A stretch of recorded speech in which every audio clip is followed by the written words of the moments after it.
Deus Todo-Poderoso, vamos dar início aos nossos estudos a respeito do Evangelho de Jesus, ao que pedimos a assistência e proteção dos nossos bondosos mensageiros, do nosso anjo da guarda, a fim de que nos esclareçam a inteligência e nos dê o discernimento necessário a nós, desencarnados, e aos nossos irmãos desencarnados, que aqui vieram com a permissão do Pai, para bem compreendermos o que vamos estudar. Rogamos a Jesus, o nosso mestre e guia, seja conosco, preside nossa reunião. Em teu nome, Senhor, seu bendito Filho Jesus, a nossa Mãe Maria, de Ismael, e da irmã veneranda, a protetora desta casa, dá-nos por aberto a reunião de estudos desta noite. Assim seja.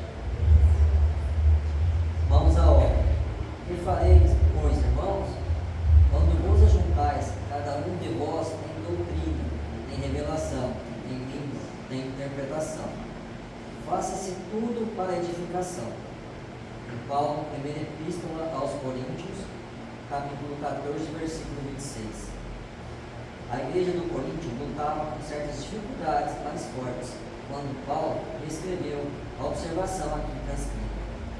O conteúdo da carta apreciava diversos problemas espirituais dos companheiros do Peloponeso, mas podemos insular o versículo e aplicá-lo a certas situações de novos agrupamentos cristãos formados no ambiente do Espiritismo, na revivescência do Evangelho.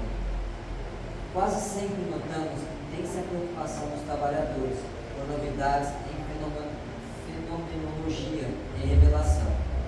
Alguns grupos costumam paralisar atividades quando não dispõem de médiums adestrados. Por quê? Médium algum solucionará, em definitivo, o problema fundamental da iluminação dos companheiros. Nossa tarefa espiritual seria absurda se estivesse circunscrita à frequência mecânica de muitos, a um centro qualquer, simplesmente para assinalarem o esforço de alguns poucos. Convença-se os discípulos de que o trabalho e a realização pertencem a todos e que é imprescindível se movimente cada qual no serviço edificante que compete. Ninguém alega ausência de novidades quando vultuosas concessões da esfera superior aguardam a firme decisão do aprendiz de boa vontade, no sentido de conhecer a vida e elevar-se.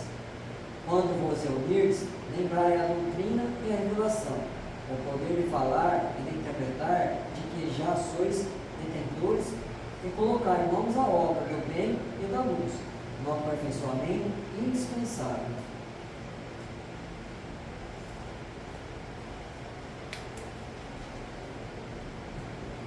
Pai nosso que estás no céu,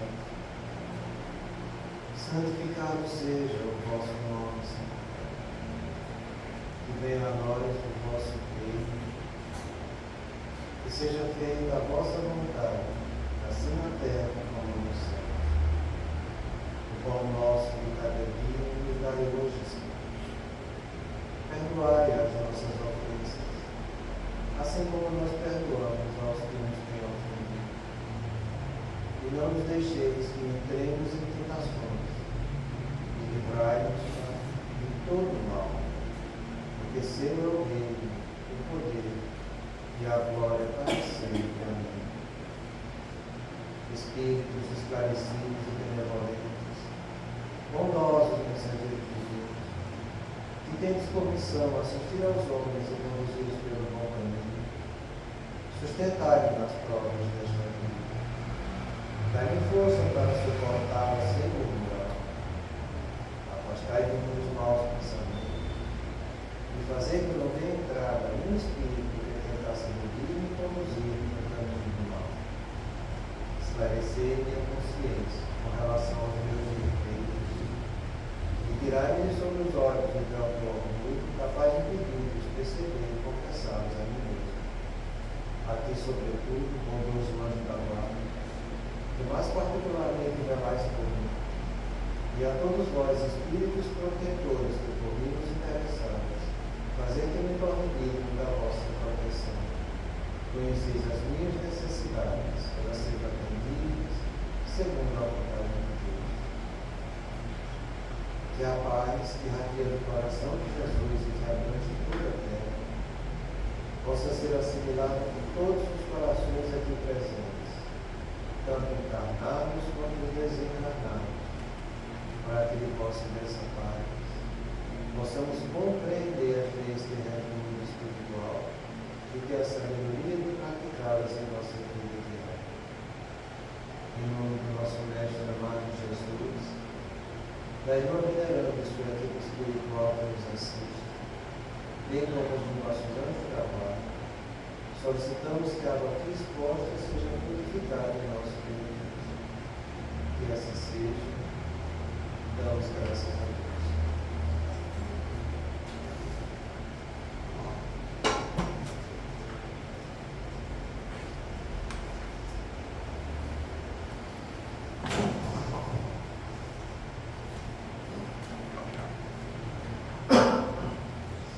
Boa noite. Muito paz a todos. Então, a gente viu a semana passada esse alerta que nos é feito. Fala-se muito em buscar dinheiro para fazer a caridade, mas havendo um descompromisso com a caridade, porque a caridade não envolve questões materiais, como está na questão 886 do Livro dos Espíritos. Benevolência para com todos, indulgências para com as imperfeições alheias e o perdão das ofensas. Existe a beneficência, que é um braço material da caridade, mas não pode jamais ultrapassar o principal, que é o lado moral, o lado espiritual. Beneficência, disposição genérica para praticar o bem e ajudar os outros. Então a gente viu bastante a respeito da caridade. E foi muito boa aquela reflexão que a gente fez na reunião passada. A gente vai fazer uma reflexão agora maior a respeito dessa palavra beneficência. Porque é como ele falou aqui, do mesmo jeito que as pessoas usam da atribuição do dinheiro para dizer que vai fazer caridade, muitas pessoas usam do braço material da beneficência, esquecendo do braço moral e espiritual, que é o principal. Então, para você que diz que está trabalhando, praticando a beneficência, entendendo que a beneficência ela é uma virtude. Uma virtude que nasce de um sentimento chamado compaixão. É o sentimento de compaixão e de misericórdia que vai fazer com que eu faça alguma coisa em benefício do outro. Porque se fazer alguma coisa em benefício do outro é a beneficência. Um é de sentimento, a outra é de virtude. Eu já falei para vocês, não adianta a gente ficar no sentimento, se você não coloca a sua vontade em ação para praticar aquele sentimento. Todos nós viemos de lá para cá para praticar virtudes. A gente não vem de lá para cá para ficar curtindo sentimento, não. A gente vem de lá para cá para praticar virtudes. A gente tem que despertar os sentimentos. Para não ver os sentimentos sendo despertado, me chamo a responsabilidade de usar a minha vontade para exercitar a prática daquele sentimento que está me chamando a atenção para que eu faça algo em benefício de alguém. Então, isso merece uma reflexão muito grande, sabe? Porque a gente vê as pessoas envolvidas no lado material muito evidente. É da cesta básica, casa da sopa, da comida, muitas vezes roupinha para colheita, essas coisas. Mas você vê que o que está em choque, o que está em evidência, é o lado material. Porque você pergunta, quantas vezes teve a prática realmente do lado espiritual para aqueles que a gente está dando a sopa? Quantas vezes teve a prática realmente espiritual para aqueles que eu estou dando cesta básica? Quantas vezes eu levei uma palavra de educação sexual ou da capacidade capacidade do dever materno ou paterno para aquelas que eu estou levando nas roupinhas, para aquele bebê que vai nascer. E aí, como é que fica a coisa? Como que fica? Porque a coisa tem que ser invertida, sabe? Eu tenho que dar o lado material, o lado espiritual e moral. E dando esse lado espiritual, moral, que é o principal, que é o que vai levar à educação espiritual, eu use da parte material que está fazendo falta. É importante essa parte material? É extremamente importante. Kardec pergunta, eu sei que a felicidade não é nesse mundo, mas será que não existe um traço de felicidade comum a todos nós aqui na Terra, que todos nós podemos utilizar dessa felicidade? Ele fala sim.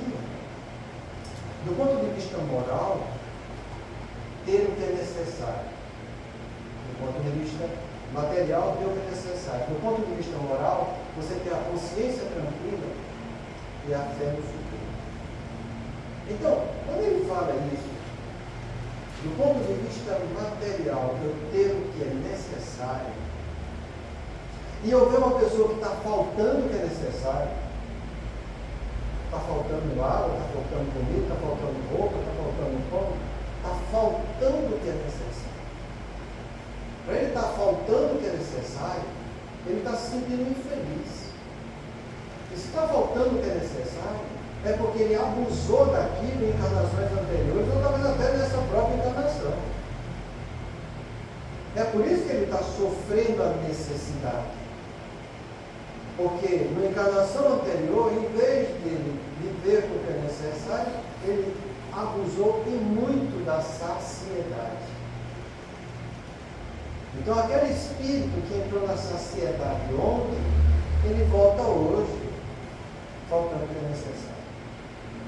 Mas, se ele está faltando roupa, se está faltando comida, o que é que eu estou levando para aquele espírito, para que ele entenda que ele precisa educar a saciedade dele e valorizar o que é necessário? Será que eu dou só comida para ele, roupa, ou vou dar até dinheiro, seja lá o que for, eu vou estar desempenhando um fenômeno de caridade? Ou eu vou estar justamente ferindo essa palavra caridade? É o que acontece muitas vezes com assistencialismo e filantropia. Você dá para aquela pessoa a necessidade que ele está dando, sem dar a explicação moral daquilo que ele precisa, e você reforça nele esse sentimento de necessidade e de coitado que ele está passando. Então, no lugar de você, espírita, está levando o que é divino, moral, espiritual para o outro que padece, não. Você faz justamente o oposto, esquece do lado espiritual, que é o prioritário, alimenta o lado material, que é o da necessidade humana, e aquela pessoa começa a perder dignidade. E olha que palavra forte, perder a dignidade. Porque ele sabe que eu estou lascado mesmo, eu trabalhar tempo, estão dando, vou ficar recebendo o que estão dando e vou pedir mais. É isso que é perder dignidade. Mas até que ponto a gente não está colaborando para que o outro viva sendo indigno com a vida? E eu chamo isso de caridade. Como é que fica a casa espírita nisso? É isso que Jesus espera da gente? É aquela frase que está no capítulo 6 do nosso Evangelho, quando ele fala da função do Espiritismo. O Espiritismo veio mostrar para os que sofrem, os deserdados da terra, que existe um fim útil, Existe uma causa justa e um fim útil. Será que eu estou explicando a causa justa para aquela pessoa que está faltando o que é necessário? Será que eu estou mostrando para ele que tem um fim útil se ele souber aproveitar aquilo? Porque se eu não estiver fazendo isso, e se eu sempre fiz equivocado, meu!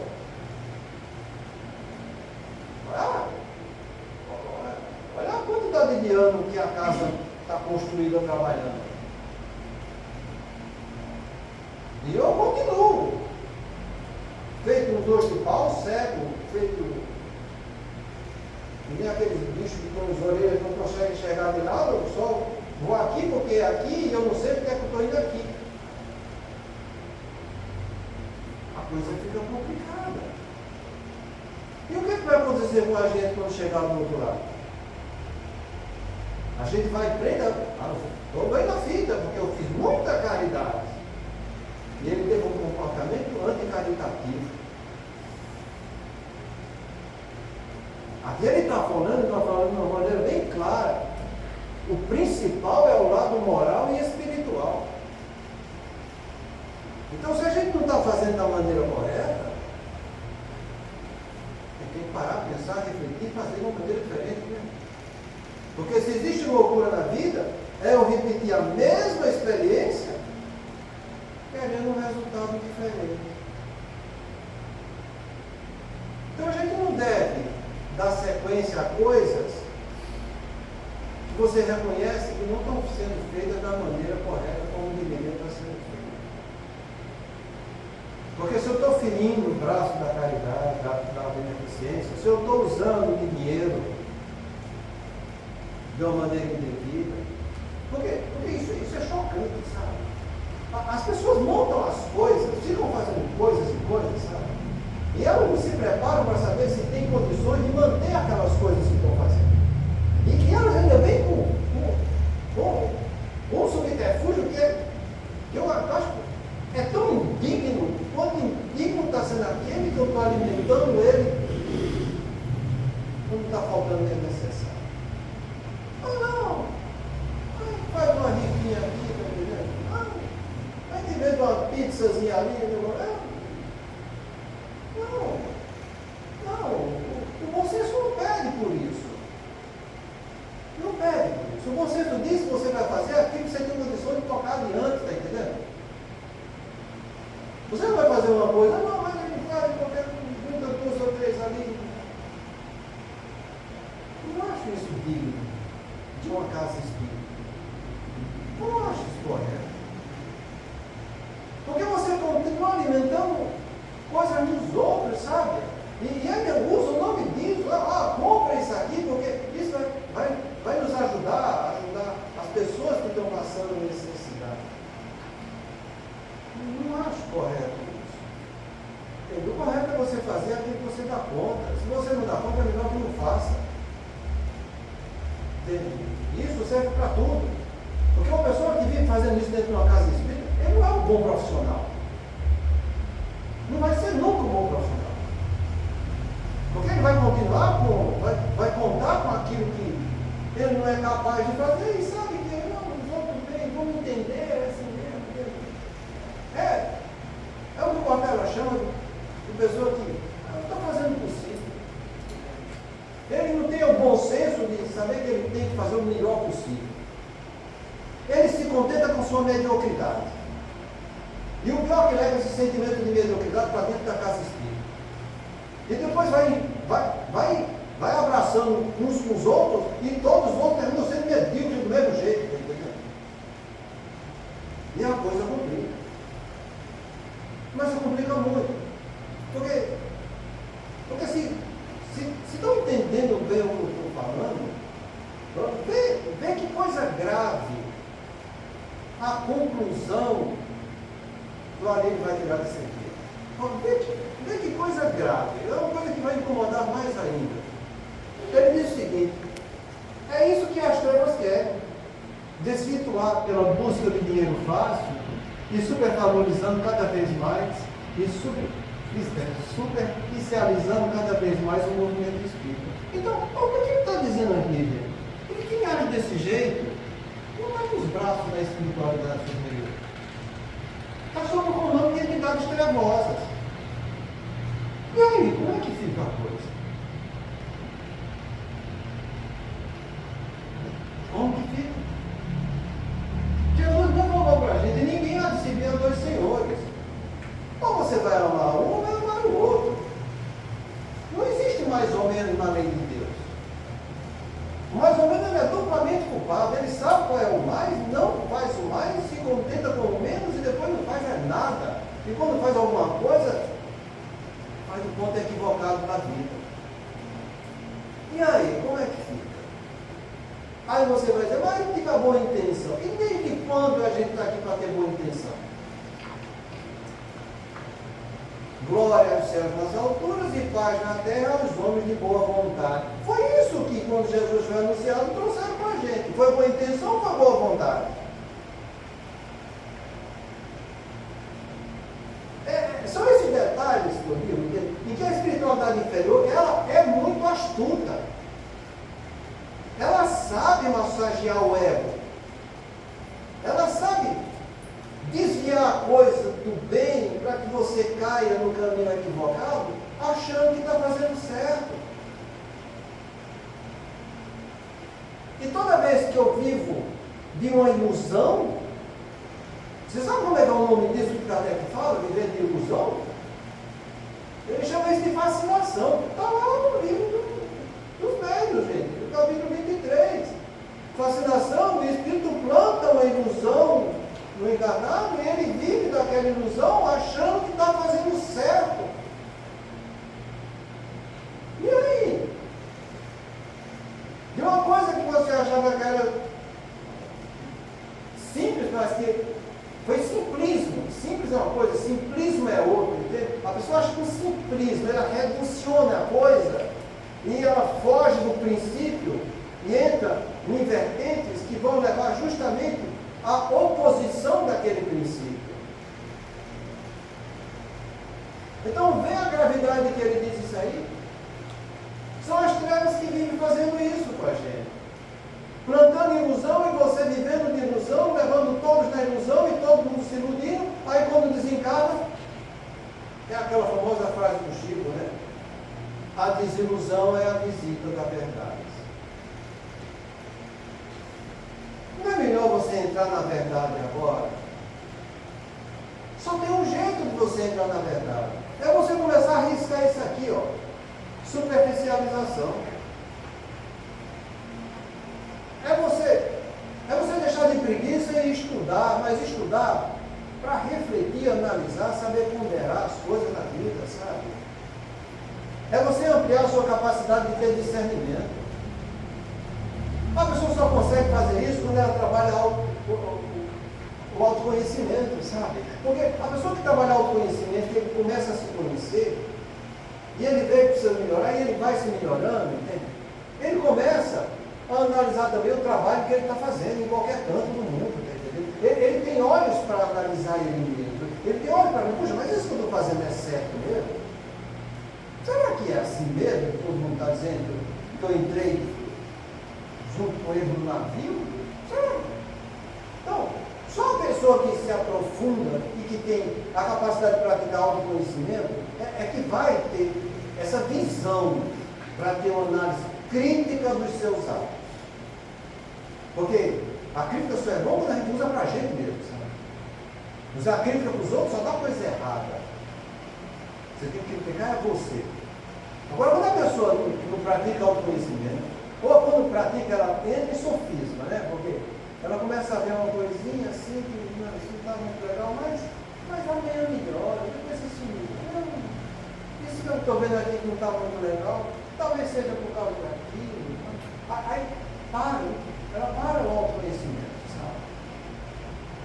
Ela não tem capacidade de olhar dentro dela. Ela não tem capacidade de fazer aquilo que Jesus pediu para que fizesse, sabe? Vocês são iguais a tudo, caiados por fora e cheios de podridão por dentro. Ela não consegue enxergar a podridão dentro dela, porque o ego vai ficar muito incomodado quando vê a podridão que existe, sabe? Então vive fazendo filantropias que nem filantropia direito é, mas assistencialismo, rotulando isso de caridade, e o pior, vai difundindo isso na sociedade. E o que é mais constrangedor, aquelas pessoas que ainda não têm um bom desenvolvimento intelectual, entende? Terminam sendo iludidas por eles. E você acha que não vai ter responsabilidade por isso, gente? Então as trevas querem que a gente faça isso, que a gente saia do caminho da caridade. Como Kardec falou que fora da caridade não há salvação, e se eu não estou praticando a caridade, é porque eu não estou tendo salvação. Se eu não vou ter salvação, é porque eu vou ficar o quê? Me autocondenando. Então os trevas querem isso aí. Então sai dessa superficialidade. Estude e pratique autoconhecimento. Porque fazendo isso, e você se aprofundando, o seu discernimento aumenta. E a sua visão espiritual vai ficar cada vez mais ampla. E aí você começa a melhorar, sabe, sua capacidade de visão da vida. Isso vai servir para tudo.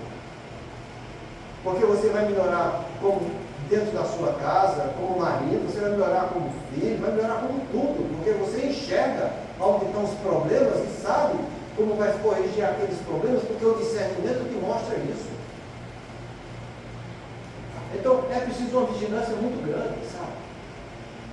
E esse movimento espírita precisa acordar para isso. Senão a gente vai passando gerações em cima de gerações, e você vai olhar para trás e vai dizer, poxa, mas sempre foi feito assim.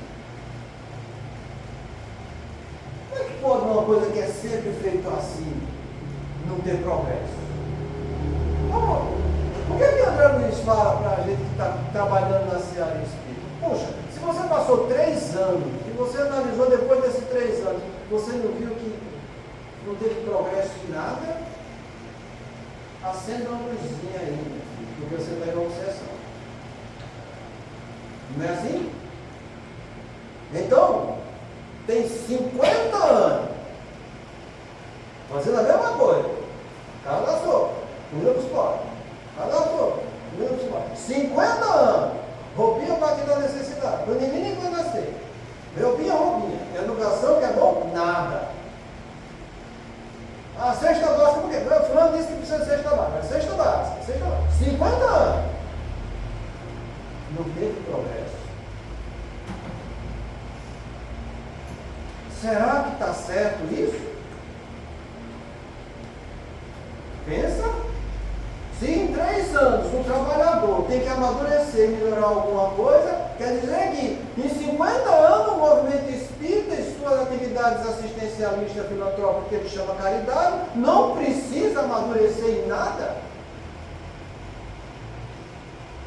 Será que isso não fere alguma coisa na tua consciência, meu?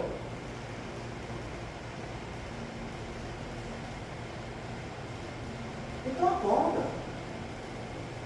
Acorda e convida os outros para acordar também. Porque senão a gente vai ser mais um daqueles que quando chegar do outro lado vai receber o quê? Só desilusão. E onde é que a pessoa recebe desilusão? É um negócio chamado de umbral. É lá no umbral que as nossas forças ilusórias serão desgastadas para que a pessoa entre na realidade. Não sou eu que estou dizendo isso, não. É o que Ulisses fala para André Luiz no livro Nosso Lar. Está lá no capítulo 12, é 12 se eu não me engano. É um capítulo só sobre o umbral.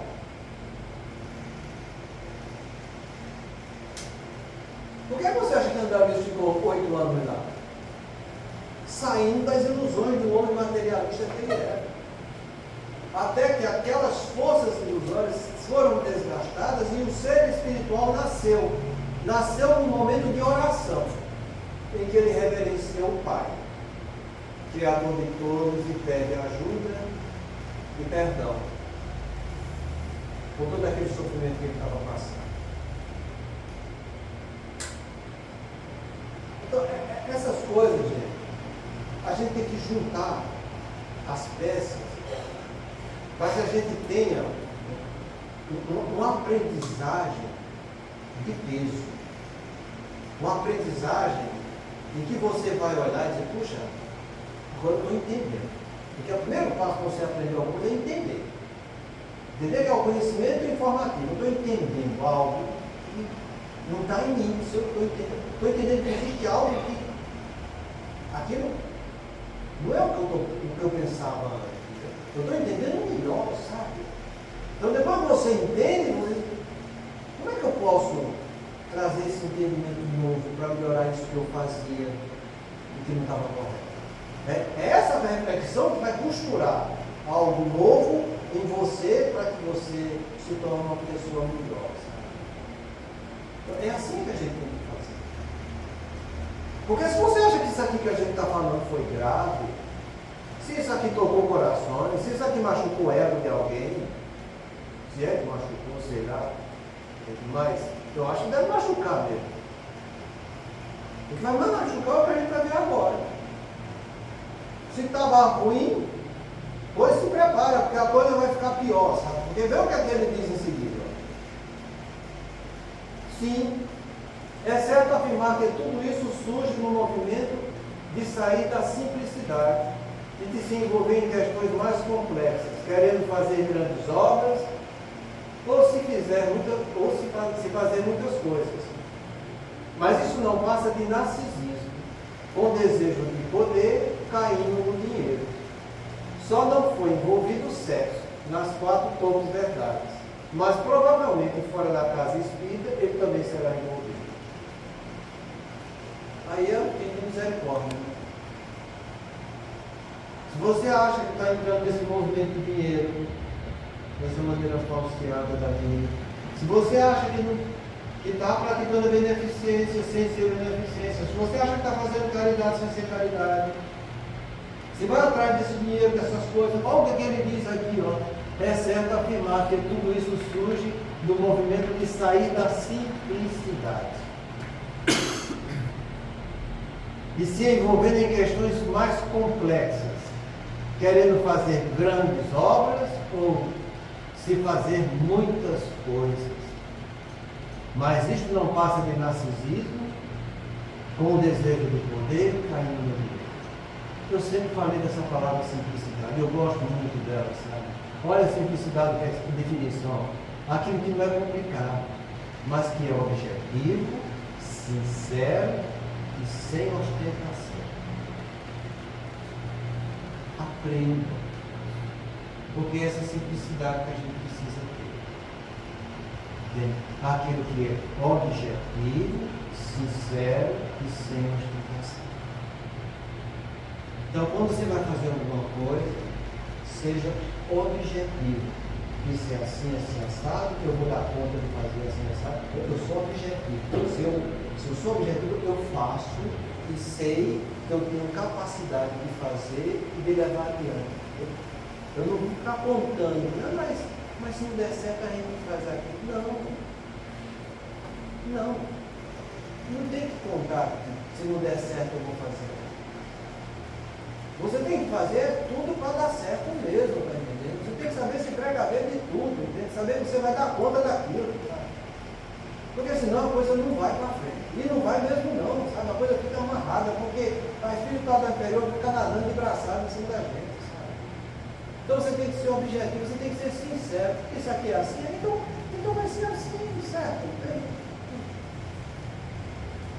Você vai levar qualidade moral o próximo, que ele está passando necessidade, eu vou levar com qualidade moral.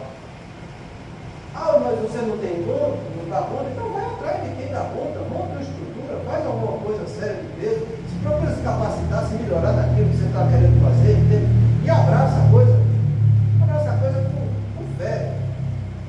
Porque é isso que a gente precisa. Se você foge dessa atitude de objetividade, de sinceridade, se você foge, essa outra palavra aqui, que ostentação, sabe?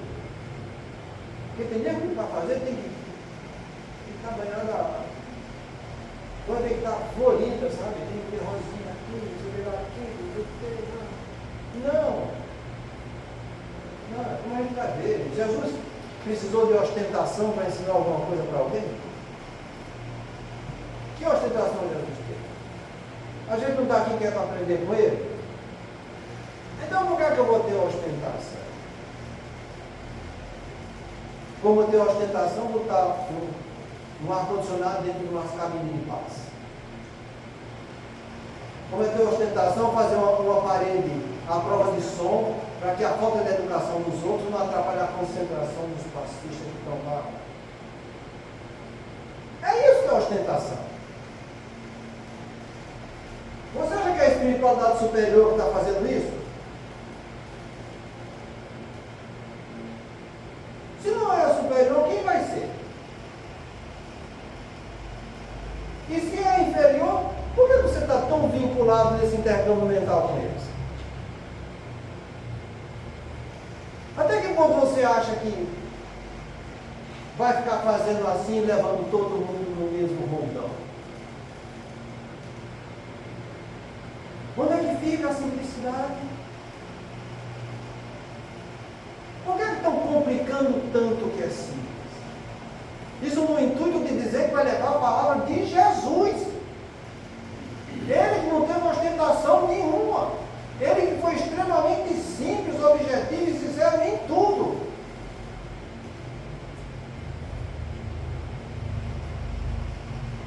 Tem que se parar para pensar. Porque como ele fala isso aqui, toda vez que eu fujo da simplicidade, eu complico. E eu entro nesse movimento e quantas vezes a gente já falou aqui que depois que cai numa torpe verdade, as outras vêm em consequência? Não é assim que está escrito lá no livro? E quem fala isso não é a espiritualidade superior que está dizendo, não. É o próprio Senhor das Trevas que bolou a coisa. Então por que você vai deixar se vender desse jeito? Por que vai ficar de braço cruzado? Aí depois você quer que sua vida dê certo, sabe? Você quer ter felicidade dentro do seu lar, entende? Você não quer passar por expiações, você não quer que nada dê errado. Quando aquele que é espírita também não sabe que vai ter que conviver com muita coisa equivocada, vai ter que conviver com muita prova e expiação. Não é por aí não, gente. Olha como ele diz aqui, você foge da simplicidade, você cai em coisas complexas, querendo fazer grandes obras, ou fazer muitas coisas. Por que eu falei aqui já várias vezes, entendeu? A gente tem que ter um movimento de juventude. Quando chega o dia de fazer a reunião da juventude, até alguém da casa tem que ter. O pior é que bota o outro feito com dor de pau. Não, você leva seu filho. Nunca deu uma qualidade profunda para aquela criança, para aquele adolescente. Nunca. Mas aí usa o rótulo dos filhos dos outros e vai lá. Vai cantar, fazer um teatrinho, dar um pulinho aqui, coisa e tal, tocar violão. É isso, doutrina espírita, meu? Isso por quê? Porque quer fazer muita coisa por quê? Porque é narcisismo. E aí? Os outros da casa espírita ficam, tá bonito, é ele que está fazendo. Como se não fizesse parte do todo. A gente tem responsabilidade individual e responsabilidade coletiva. A individual é você com seus problemas, está entendendo? E a coletiva é onde você está vivendo. Então, se estão fazendo coisa que não é correta, que é equivocada, você não tem que ficar calado. Está lá no livro dos médiuns, Kardec fala a respeito das reuniões. Quando vê algo equivocado, é dever você chegar lá e falar, é dever, é uma obrigação moral. Ele fala desse jeito. Então que faça, que diga, que mostre, que explique. E não dizer não porque não e ficar nisso aí. Porque os medíocres são desse jeito. Eles apenas falam não e acham que o não deles é tudo, para que aquilo não aconteça mais. Não. Jesus, quando falou no limite, diga seja teu sim, sim, teu não, não. Quando eu disser não, tem que explicar por que é o não. Para depois eu dizer qual é o sim, explicar qual é o sim. Então que eu saiba dizer o não, porque não, o sim pelo sim, porque é o sim. Então ele está falando, está dizendo, está mostrando, está estudando. Está aí o estudo que a gente está trazendo. Ninguém está Umbanda, está falando de Jesus, da doutrina espírita. O que é que vai fazer a partir disso? Não sei, olha. Eu sei que alguma coisa vai ter que mudar. Porque é impossível a pessoa enxergar que está errado e com a cara de doido cristal sorrindo, dizer, eu não vou continuar fazendo errado. Quando a pessoa perde a vergonha do vício, do erro, você sabe como é que é o nome disso? É iniquidade.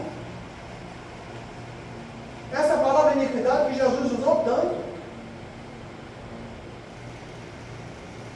E o que é que ele fala no sermão profético dele? Que a iniquidade irá tomar conta do mundo. E nesse caso ele está tomando conta dentro da casa espírita. Porque é o terreno mais visado pela espiritualidade inferior. É o movimento espírita. Porque ele é o único que vai levar de uma maneira mais íntegra aos ensinamentos de Jesus. Está ruim ser espírita, não está querendo encarar a coisa, então vai ser outra coisa. Tem um monte de religião por aí, entende? Você escolhe, não pode fazer qualquer outra coisa, mas se é para fazer dentro da doutrina espírita, que abrace o que é certo, entende? Que vá fazer a coisa correta. Porque quando eu fico fazendo muitas coisas, e eu falo, o importante é o ego que é em evidência, gente. Por isso que ele chama que é narcisismo. Faz pouco, mas faz bem feito. Tem muito sendo mal feito, fecha o que está sendo mal feito e depois reestrutura a coisa. Sabe como é que é o nome disso? Bom senso.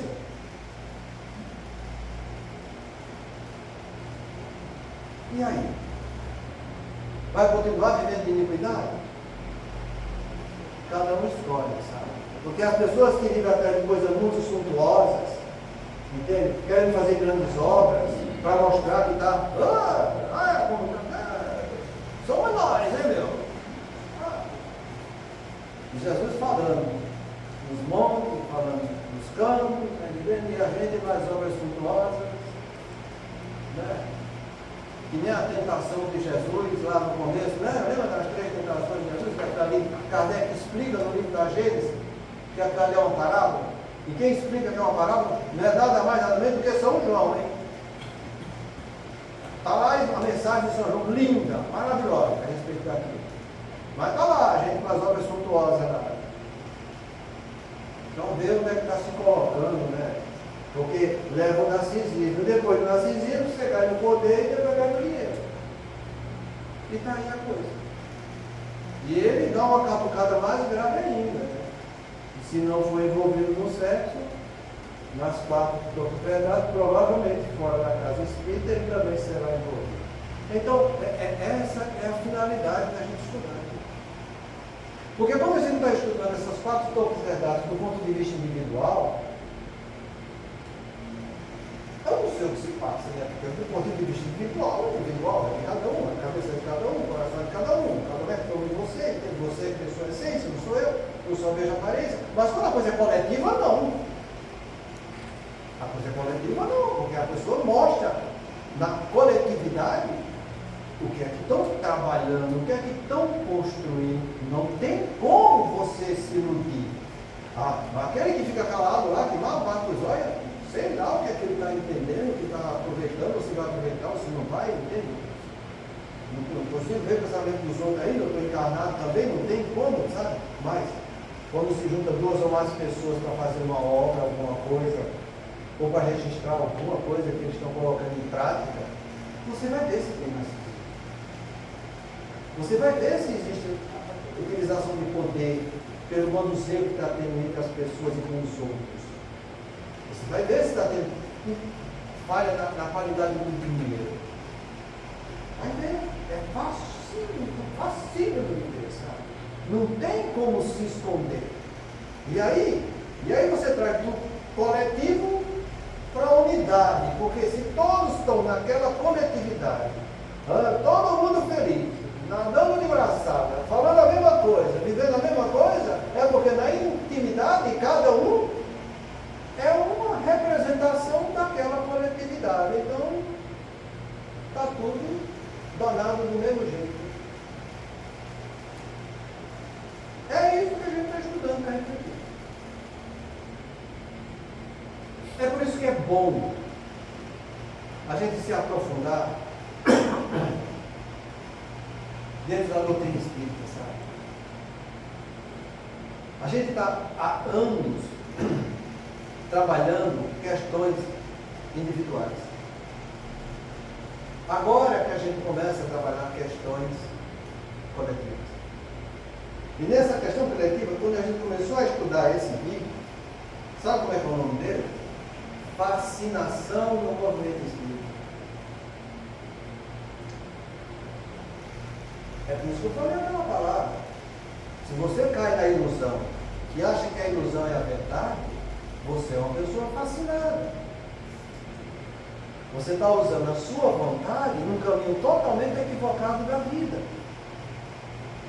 E a coisa, ela é extensiva.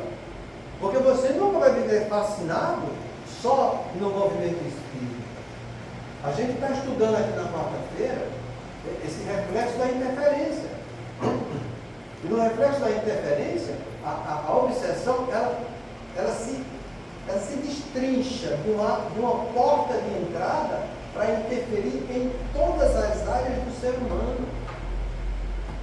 Então isso vai ser levado para a sua profissão, isso vai ser levado para a sua família, vai ser levado para filho. E não tem jeito, vai ser assim. Então que a visão da gente se amplie, sabe? Que amadureça um pouco esses conhecimentos espíritas que a gente está tendo. Por quê? Porque ninguém está aqui inventando nada. Eu apenas estou trazendo algo para tornar mais explicativo. Do mesmo jeito que eu trouxe algo que foi explicativo na reunião de sábado aqui agora. E cada vez que eu ia falando, eu vinha as cabeças murchando. Eu falando e murchando. Eu falando e murchando. Melhor não acabar logo, senão vai dar todo mundo murchando daqui a pouco. Porque estão inventando alguma coisa? Não estou inventando nada. Está lá a mensagem, tá? A desgraça é real. Realmente, a gente ia falando, coisa ficava mais evidente. Está lá, meu evangelho. Você é espírita? Aquilo serve de alguma coisa para você? Então, procure entender essa alguma coisa. Senão a gente vai ficar passando anos e anos e anos, e você vai olhar para trás e dizer, passou 3 anos e eu não mudei nada. Isso é mal, sabe? Então veja como começa uma das opções das 4 pseudo-vistas com a verdade do movimento espírita. Analise e amadurece isso para ver como é que a gente vai fazer. Muita paz a todos.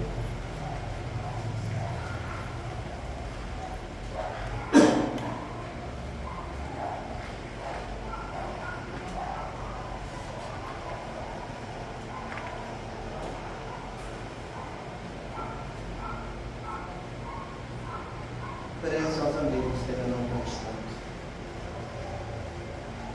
Deus misericordioso, que a tua bondade se estenda por sobre todos os espíritos que se recomendam às nossas preces, em particular os amigos que ainda não constamos. Bons espíritos, que tendes por uma ocupação fazer o bem, intercedei comigo pelo alívio deles. Fazei que eles brilhem diante dos olhos no raio da esperança, e que a luz divina se esclareça acerca das imperfeições que os conservam distantes na morada do bem-aventurado. Abre-lhes o coração ao arrependimento e ao desejo de se depurar, para que se lhes acelere o adiantamento. Fazer-lhes compreender que por seus esforços pode ele encurtar a duração de suas provas. Que Deus, em sua bondade, nos dê o entendimento da fraternidade e que nos fortaleça para preservarmos juntos nas boas resoluções. Que essas palavras repassadas de benevolência possam suavizar-lhes as penas, mostrando que nos compadecemos com o seu sofrimento e que lhes desejamos toda a felicidade.